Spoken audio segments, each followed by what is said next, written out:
But no, because of that, I looked up like the history of what a succubus is. Because to be honest with you, like I kind of vaguely knew what it was, but I didn't like really know. And after researching, I still don't really know. But like what I read pretty much was that back in like the 1400s, right? Say you were like a farmer living on a farm, and you know, every now and then you got to go on voyages, on trips. You got to go hunt. You got to go into town and shit, right? You got to leave your family at the farm, okay?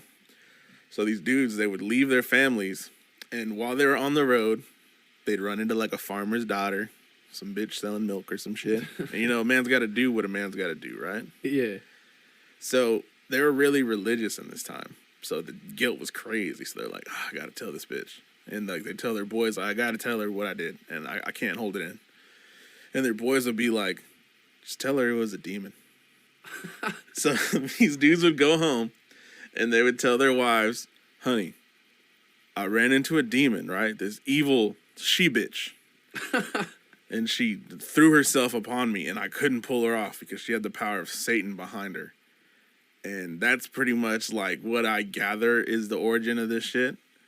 Is these dudes that were like just cheating on their women and just pulled some shit out of their ass, and they were like, you should have seen the fangs on this bitch. Man, like just saying this, the demon's gonna make the whole situation better. Like, yeah, and back then, you know, there's no internet, there's no way to fact check, so these dudes' wives are legit like, oh my God, I'm so glad you're just home and you're alive. So they got away with it. Yeah, and I think that's what like the origin of like the succubus is.